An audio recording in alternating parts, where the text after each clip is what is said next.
Hello అందరికీ. Welcome to my channel. ఈరోజు సీరియల్‌లో బోర్డ్ మెంబర్స్‌లో ఒకతను కార్తీక్‌ని "చెప్పండి కార్తీక్ గారు, మీరెందుకు ఉండకూడదు?"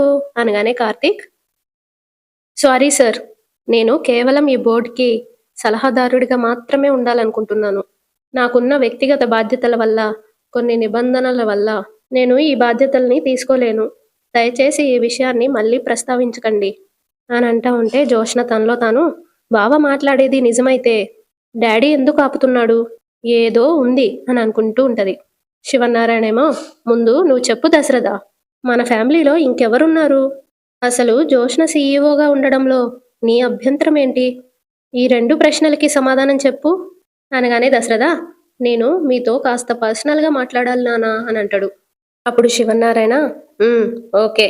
డియర్ బోర్డ్ మెంబర్స్" అని లేచి, "స్మాల్ బ్రేక్. అందరూ కాఫీ తాగండి. బ్రేక్ తర్వాత మీటింగ్ కంటిన్యూ చేద్దాం. ఎట్ ఎనీ కాస్ట్ ఈ జోష్నా రెస్టారెంట్‌కి సీఈఓగా ఎవరు బాధ్యతలు తీసుకుంటారు అనేది ఈరోజే నిర్ణయించడం జరుగుతుంది. దీన్ని వాయిదా వేసే ప్రసక్తే లేదు" అని అంటాడు. బోర్డ్ మెంబర్స్‌లో కొంతమంది వెళ్ళిపోతారు టీ తాగడానికి. శివనారాయణ వెళ్తా ఉంటే వెనకాలే దశరథ్ వెళ్తాడు. జోష్న ఏమో కార్తీక్‌తో, "ఏదో గట్టిగానే ట్రై చేస్తున్నట్టున్నావు బావా. ఒకటి గుర్తుపెట్టుకో, జోష్నని సీఈఓగా అనౌన్స్ చేయడాన్ని నువ్వు ఆపలేవు" అనగానే కార్తీక్ ఆల్ ద బెస్ట్ అని చెప్పి అక్కడి నుండి వెళ్ళిపోతాడు. జోష్న శ్రీధర్ని చూస్తూ, "నేను తప్పితే మన ఫ్యామిలీలో ఎవరున్నారు" అని అడుగుతుంది. అప్పుడు శ్రీధర్, "మీ అమ్మ సుమిత్రని చేయొచ్చుగా. చెల్లెమ బాగా చదువుకుంది. తనెందుకు కాకూడదు" అనేసి వెళ్ళిపోతాడు. వెనకాల జోష్న తనలో తాను, "మావయ్య మాట నిజమవుతుందా ఏంటి? తాతతో డాడీ ఏం చెప్పాలనుకుంటున్నాడు" అనుకుంటూ విందామని వెళ్తుంది. ఇటు శివనారాయణ దశరథ్తో, "ఏంటి దశరథ నువ్వు చెప్పేది?" అనగానే దశరథ, "అవును నాన్న. మనం తీసుకునే ప్రతి నిర్ణయం గతాన్ని దృష్టిలో పెట్టుకునే తీసుకోవాలి. జోష్న మైండ్ సెట్ గురించి మనందరికీ తెలుసు. జోష్నకి కార్తీక్ అంటే ఇష్టం. కానీ కార్తీక్‌ని పెళ్లి చేసుకోవడం కుదరదు అని మనమంతా బలవంతం చేయడం వల్లనే తను మరో పెళ్లి ఒప్పుకుంది" అని అంటా ఉంటే శివనారాయణ, "ఇంకా ప్రాబ్లం ఏంటి?" అని అడుగుతాడు. అప్పుడు దశరథ, "ఒప్పుకోవడమే ప్రాబ్లం నాన్న. తనంత ఈజీగా ఎందుకు ఒప్పుకుందా అనుకున్నాను. ఇప్పుడు నువ్వు జోష్నని సీఈఓ చేస్తే తను ఇంకా ఎప్పటికీ పెళ్లి చేసుకోదు. ఎలా అవుతుంది, ఏం చేస్తుంది అన్నది తర్వాత. మనం ముందైతే జోష్నని కంట్రోల్ చేయాలి" అని అంటా ఉంటే అక్కడికి కార్తీక్ వస్తూ వస్తూ, "మావయ్య చెప్పింది కరెక్టే తాత" అని అంటాడు. శివనారాయణేమో, "నువ్వు జోష్నని తప్పుగా అపార్థం చేసుకుంటున్నావు దశరథ" అని అంటా ఉంటే కార్తీక్, "మావయ్య చెప్పింది నిజమే తాతయ్య" అని అంటాడు. అప్పుడు శివనారాయణ, "నువ్వు కూడా మీ మావయ్యని సమర్థిస్తున్నావా" అని అంటూ ఉంటే కార్తీక్, "ఒకసారి ఆలోచించమంటున్నాను తాతయ్య" అనగానే శివనారాయణ, "నా కోడలి మొహంలో సంతోషం చూడాలనుకున్నాను. జోష్నని సీఈఓగా చేస్తే సుమిత్ర ఆనందంగా ఉంటుంది. ఆ తర్వాత" అని కార్తీక్ అంటాడు. అప్పుడు శివనారాయణ, "ఆ తర్వాత జోష్నని కాబోయేవాడిని సీఈఓ చేస్తాను. తర్వాత పెళ్లి చేస్తాను" అని అంటా ఉంటే కార్తీక్ ఏమో, "మనం ఇప్పుడు జోష్నని సీఈఓ చేస్తే పెళ్లి చేసుకో తాత" అనగానే శివనారాయణ, "మీ మాటకి నేను ఇప్పుడు సరే అని అంటే మరి నేనిచ్చిన మాట ఏమైపోతుందిరా" అని అడుగుతాడు. కార్తీక్, "ఎవరూ మాట తప్పొద్దంటే నా దగ్గర ఒక సొల్యూషన్ ఉంది తాత." "ఏంటది?" అని శివనారాయణ అంటాడు. "మీరు నమ్మాలి" అని కార్తీక్ అనగానే దశరథ, "నిన్ను కాకపోతే మరి ఇంకెవరిని నమ్ముతాంరా" అని అంటాడు. వెంటనే కార్తీక్, "అంటే నేను చెప్పేది విన్న తర్వాత మీరు ఇది వర్కౌట్ అవ్వదు అంటారు. కానీ అవుతుందని నా నమ్మకం" అని అంటా ఉంటే శివనారాయణ, "ఏదో ఒకటి చెప్పరా. సుమిత్ర హ్యాపీగా ఉండాలి. నా మనవరాలికి పెళ్ళవ్వాలి. సరేనా" అనగానే కార్తీక్, "అన్నీ నువ్వు అనుకున్నట్టే జరుగుతాయి తాత" అని అంటాడు. దశరథ, "ముందు నీ దగ్గరున్న ప్లాన్ ఏంటో చెప్పరా. తాత, నువ్వు నన్ను తిట్టకూడదు" అని కార్తీక్ అంటా ఉంటే, "తిట్టంలేరా చెప్పు" అని దశరథ శివనారాయణ అడుగుతాడు. అప్పుడు కార్తీక్, "ఇది ఒక చిత్రమైన సలహానే. అదేంటంటే" అని మొత్తం చెప్తాడు. అంటే అది మనకి వినపడదు. ఇక్కడ జోష్న ఏమో, వీళ్ళేం మాట్లాడుకుంటున్నారు అని తనలో తను టెన్షన్ పడతా ఉంటది. ఇక బోర్డ్ మెంబర్స్ అందరూ వచ్చేస్తారు. శివనారాయణ, కార్తీక్, దశరథ కూడా వచ్చేస్తారు. బోర్డ్ మెంబర్లో ఒక అతను శివనారాయణని అలాగే చూస్తూ ఉంటాడు. అప్పుడు అతను, "శివనారాయణ, ఏంటి ధరణి గారు, మిమ్మల్ని చూస్తుంటే మీరు నన్నేదో అడగాలని అనుకుంటున్నట్టున్నారు" అని అంటూ ఉంటే జోష్న, ధర్ని గారు ఒక్కరే కాదు చైర్మన్ గారు, ఇక్కడ అందరూ మీ నిర్ణయం కోసమే ఎదురు చూస్తున్నారు. ఈ సంస్థని స్థాపించింది మీరు, దీనికో విలువను తీసుకొచ్చింది మీరు.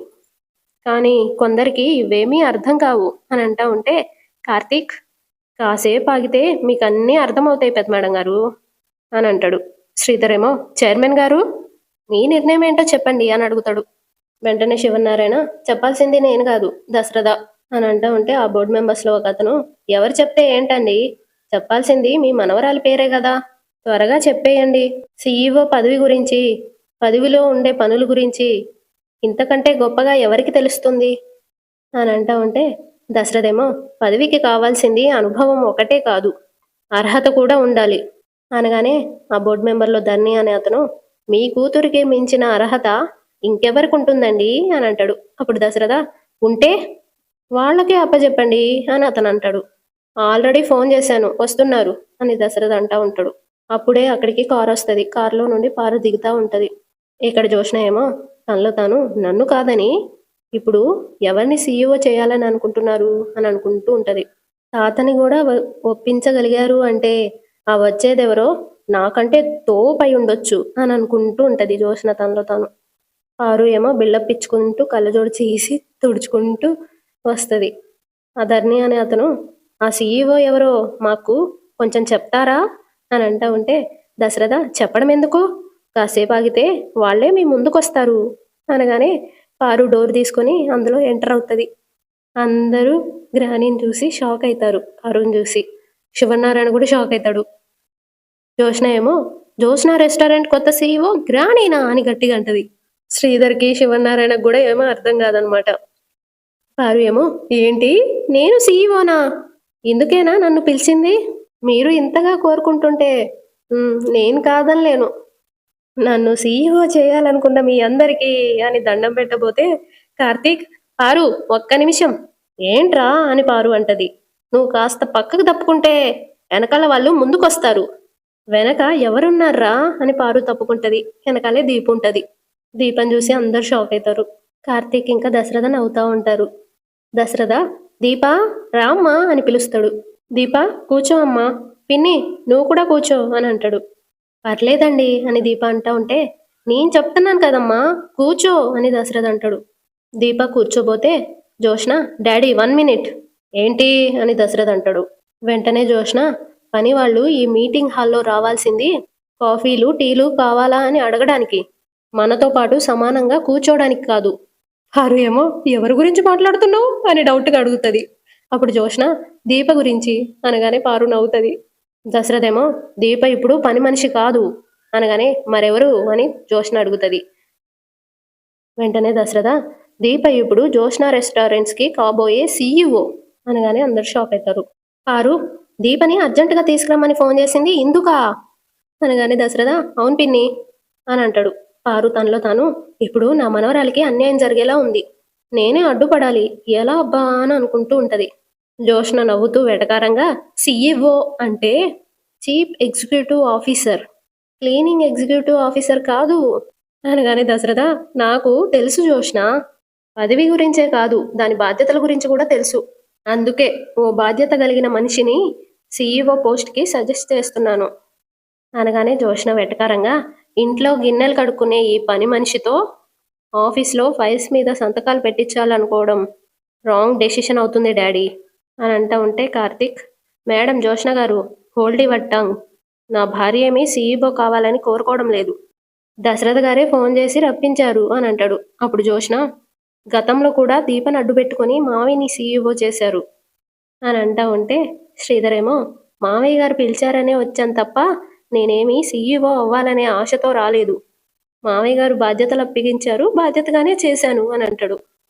వెంటనే జోష్న, ఇప్పుడు ఆ బాధ్యతలు మీ కోడలు గారికి అప్పచెప్తున్నారా అని అడుగుతుంది. శ్రీధర్ ఏమో, దీప ఇక్కడికి వచ్చేంత వరకు బావ తీసుకున్న నిర్ణయం గురించి నాకేమీ తెలియదు అని అంటూ ఉంటే వారు, తెలిసిన తర్వాతైనా ఆపాలి కదా అని అంటది. కార్తిక్, ఎందుకు ఆపాలి అని అడుగుతాడు. అదేరా, పాపం దీప అసలే కడుపుతో ఉంది, ఇప్పుడు ఈ బాధ్యతలన్నీ అవసరమా, జోష్న అంటే ఖాళీగా ఉంది కాబట్టి దాన్ని చేసుకొని అనగానే దశరథ, దీపం మీద నాకు నమ్మకం ఉంది పిన్ని, తను ఈ సంస్థని ఒక సీఈఓగా సమర్థవంతంగా నడిపించగలదు అనగానే జోష్న, అంటే నేను సమర్థవంతంగా నడిపించలేనా అని అడుగుతుంది. దశరథ నవ్వుతూ, అదే నిజమైతే ఇప్పటికీ సీఈఓగా నువ్వే ఉండేదానివి అనగానే జోష్న, మీరందరూ కలిసి దీపని సీఈఓ చేయాలని అనుకుంటున్నారు అంతేనా? ఏం ధరణి గారు మీకు ఓకేనా అని అడుగుతుంది. అప్పుడు ఆ ధరణి, దీప సీఈఓగా ఉండడం నాకిష్టం లేదు అనగానే జోష్న ఇంకా పారు లోపల లోపల నవ్వుకుంటారు. జోష్న, క్రాంతి గారు మీరు చెప్పండి అని అడుగుతుంది. అప్పుడు అతను, ఇంతకు ముందు కూడా ఇలాంటి ఒక ప్రస్తావన వచ్చింది. అప్పుడు దీప గారి ఎబిలిటీ గురించి కార్తిక్ గారు చెప్పారు. నేనైతే కన్విన్స్ అయ్యాను అనగానే జోష్న, చైర్మన్ గారు విన్నారా, ఇక్కడ ఎవరికీ ఏకాభిప్రాయం లేదు కాబట్టి దీపని సీఈఓ చేయాలనుకున్న డాడీ నిర్ణయం చెల్లదు. బలవంతపు నిర్ణయాలు తీసుకుంటే తర్వాత జరిగే పరిణామాలకి మీరే బాధ్యత వహించాల్సి ఉంటుంది అని అంటది. అప్పుడు శివనారాయణ, నా వ్యక్తిగత నిర్ణయాలు అందరి మీద రుద్దాలి అనుకుంటే అసలు ఈ బోర్డు మీటింగ్ పెట్టాల్సిన అవసరమే లేదు. యాజ్ ఏ చైర్మన్గా నేనెప్పుడూ సంస్థ అభివృద్ధి గురించే ఆలోచిస్తాను అని అంటా ఉంటే దశరథ, దీపని సీఈఓ చేయాలనుకోవడం కూడా సంస్థ అభివృద్ధిలో భాగమే అని అంటాడు. జోష్న ఏమో ఆ ధరణిని చెప్పు చెప్పు అన్నట్టు సైగ చేస్తుంది. అప్పుడు ఆ ధరణి, కాబోయే సీఈఓ మీ ఫ్యామిలీ మెంబర్ అయి ఉండాలని చెప్పాం కదా దశరథ గారు, దీపేమీ పరాయిది కాదు అని దశరథ అంటాడు. తను నా కూతురు అని అంటాడు. అందరూ షాక్ అవుతారు. జోష్న తనలో తాను, దీపే తన కూతురని డాడీకి తెలిసిపోయిందా అని అనుకుంటూ ఉంటుంది. పారు ఏమో, ఈ నిజం దశరథకి ఎలా తెలిసింది అని అనుకుంటూ ఉంటుంది. ఆ ధరణి అనే అతను, దీప మీ కూతురా అని అడుగుతాడు. అప్పుడు దశరథ, మరి నా చెల్లెలి కోడలు నాకు కూతురే అవుతుంది కదా, కానీ ఎంతైనా అని ఆ ధరణి అంటా ఉంటే, దీప కూడా మా ఫ్యామిలీనే, ఇంకా మీకేమైనా అభ్యంతరాలు ఉన్నాయా అని అడుగుతాడు దశరథ. అప్పుడు ఆ ధరణి, లేవండి అని ఇస్తాడు. జోష్న తనలో తాను, డాడీకి నిజం తెలిసే దీపని రప్పించాడు అనుకున్నాను, ఇప్పుడు దీపని ఎలా ఆపాలి అని అనుకుంటూ ఉంటుంది. పారు తడబడుతూ, మిగతా వాళ్ళెవరికైనా అభ్యంతరాలు ఉన్నాయేమో అనగానే ఆ బోర్డు మెంబర్లో ఒక అతను, మేడం మీ ఫ్యామిలీ మెంబర్స్ నిర్ణయం కదా, మీరు ఎలాంటి నిర్ణయం తీసుకున్నా మాకు అభ్యంతరం లేదు అని అంటాడు. జోష్న సీరియస్గా, అభ్యంతరం నాకుంది, ఏంటి నీకున్న అభ్యంతరం అని దశరథ అడుగుతాడు. దీపేమో, నాకు ఈ పదవిలు ఏమీ అవసరం లేదండి అని అంటా ఉంటే దశరథ ఆపు అన్నట్టు చేపెడతాడు. ఆపమ్మా అన్నట్టు. నువ్వు ఆగు దీపా, జోష్న నీకున్న అభ్యంతరం ఏంటో చెప్పు అనగానే జోష్న, మీ మీద ఉన్న గౌరవంతో కొందరు మీ ముందు నోరు తెరవకపోవచ్చు, మౌనంగా ఉన్నంత మాత్రాన అది అంగీకారం అనుకోవద్దు, అది అంగీకారం కాదు డాడీ అని అంటా ఉంటే కార్తీక్, అంగీకారం అనుకోవాలంటే ఏం చేయమంటారు అని అడుగుతాడు. అప్పుడు జోష్న, ఓటింగ్ పెట్టండి, ఇక్కడ బోర్డు మెంబర్స్ 4 ఉన్నారు, నువ్వు, మా తాత, మా డాడీ, ముగ్గురు, ఎవరిని సీఈఓ చేయాలి అనుకుంటే వాళ్ళకే ఓటేయండి, అప్పుడు అది న్యాయంగా ఉంటుంది అని అంటది. ఆ ధరణి అనే అతను, జోష్న గారు చెప్పింది బాగానే ఉందండి అనగానే పారు, నాకు అదే అనిపిస్తుంది, లేదంటే అన్యాయంగా దీపకి పదవి కట్టబెట్టారు అనే చెడ్డ పేరు మీకొస్తుందండి. ఏరా కార్తీక్ నువ్వేమంటావు అనగానే కార్తీక్, నాకు ఓకే అని అంటాడు. శివనారాయణ, సరే కానివ్వండి, ఓటింగ్ పద్ధతిలోనే సీఈఓని ఎన్నుకుందాం, కాకపోతే ఓట్ హక్కు కార్తీక్ కూడా ఉంటుంది, తను కూడా వేయొచ్చు అని అంటాడు. అప్పుడు జోష్న, ఓకే చైర్మన్ గారు, ఆ మనిషి ఓటు ఎవరికి పడుతుందో తెలుసులేండి అనగానే శివనారాయణ, ఎవరు సీఈఓగా ఉండాలి అనుకుంటున్నారో వాళ్ళ పేరు చీటీ మీద రాయండి, మేనేజర్ అందరికీ చీటీలు ఇవ్వు అని అంటాడు. ఆ మేనేజర్ అలాగే సార్ అని అందరికీ చీటీలు ఇస్తాడు. అందరూ చీటీలు తీసుకుంటారు. శివనారాయణ, మేనేజర్ అందరూ రాయడం అయిపోయిన తర్వాత వాళ్ళ దగ్గర చీటీలు కలెక్ట్ చేసుకో అని అంటా ఉంటే ఆ మేనేజర్ అలాగే సార్ అని అంటాడు. దశరథేమో, దీప పిన్ని మీరు కూర్చోండి అనగానే పారు, దీప నువ్వు కార్తీక్ పక్కన కూర్చో అని చెప్పి జోష్న పక్కన వెళ్ళి పారు కూర్చుంటుంది. దీప మెల్లగా కార్తీక్తో, ఇవన్నీ నాకెందుకు బావా అనగానే కార్తీక్ మెల్లగా, జోష్నని అడ్డుకోవడానికి ఇంతకంటే వేరే మార్గం లేదు మరదలా, అంతా నేను చూసుకుంటాను, నువ్వు సైలెంట్గా ఉండు అని అంటాడు. ఇటు జోష్న ఏమో పారుతో మెల్లగా, దీపని తీసుకొచ్చే ముందు నాకు ఒక మెసేజ్ చేయొచ్చు కదా అనగానే పారు, దీపని తీసుకురా పిన్ని అంటే, పక్కనే హాస్పిటల్ ఉంది కదా టెస్ట్లు చేయించడానికేమో అనుకున్నాను అని అంటా ఉంటే జోష్న సీరియస్గా, నువ్వు ఇలా అన్నీ అనుకుంటూ ఉండు, వాళ్ళు చేయాల్సింది చేసుకుంటూ పోతారు అని అంటది. కార్తీక్ వీళ్ళు మాట్లాడుకోవడం చూస్తా ఉంటాడు. పారు ఏమో నవ్వలేక నవ్వుతా ఉంటది కార్తీక్‌ని జూసి. పారు ఏదో డబుల్ రోల్ ప్లే చేస్తున్నట్టుంది అని అనుకుంటాడు కార్తీక్. అందరూ పేర్లు రాసేస్తారు. ఆ మేనేజర్ అన్నీ కలెక్ట్ చేసుకుంటాడు. ఆ చిట్టీలు ఉన్న బాక్స్‌ని జోష్న ముందు పెట్టి, శివనారాయణ, జోష్న చిట్టీలన్నీ నువ్వే తీసి చదివి నాకివ్వు అని అంటాడు. ఎవరికి ఎక్కువ ఓట్లు పడితే వాళ్ళే సీఈఓ అని అంటాడు. పారు నవ్వుకుంటూ మెల్లగా జోష్నతో, నీకే ఎక్కువ ఓట్లు వచ్చుంటాయి అనగానే జోష్న, తాత ఎవరికి ఓటేశాడో తెలియదు కదా అని అంటది. మీ అమ్మ కోసమైనా నీకే వేస్తారే అని గ్రాని అంటా ఉంటే, సారీ పారు అంటా ఉంటే, శివనారాయణ గట్టిగా, జోష్న చిట్టీలు తీ అని అంటాడు. జోష్న చిట్టీలు తీస్తూ పేర్లు చదువుతూ ఉంటది. ఫస్ట్ 3 పేర్లు జోష్న అనే వస్తాయి. పారు ఇంకా జోష్న ఫేసు ఎలిగిపోతా ఉంటది సంతోషంతో. పారు, ఏవండి వరుసగా 3 ఓట్లు జోష్నకు వచ్చాయంటే గెలుపు ఎవరిదో అర్థమైపోతుంది. ఇంకెందుకులేండి తీయడం. ఏవండి ఆ సీఈఓ పోస్ట్ ఏదో జోష్నకి ఇచ్చేయండి అనగానే కార్తీక్, అలా ఇచ్చేస్తే ఇదంతా ఎందుకు పారు అని అంటా ఉంటే, శ్రీధర్ ఇంకా ఆ చీటీలు తీయండి అని అంటాడు. జోష్న నవ్వుతూ, ఓకే మావయ్య, నాకు మెజారిటీ ఎంతొచ్చిందో తెలుసుకోవడం కోసమైనా మొత్తం తీస్తాను అని తీస్తుంది. తర్వాత 3 పేర్లు దీప అనే వస్తాయి. ఇప్పుడు కార్తీక్ నవ్వుతా ఉంటాడు. పారు ఇంకా జోష్న కంగారు పడతా ఉంటారు. దశరథ శ్రీధర్ ఇంకా నవ్వుతా ఉంటారు. ఇద్దరికి 3 ఓట్లు వస్తాయి. తర్వాత సీఈఓ ఎవరైతారో నెక్స్ట్ ఎపిసోడ్లో చూద్దాం. అంతటితో ఈరోజు ఎపిసోడ్ అయిపోతుంది. అందరూ సబ్స్క్రైబ్ చేసుకోవచ్చు కదబ్బా. సబ్స్క్రైబ్ చేసుకొని లైక్ కూడా చేయండి.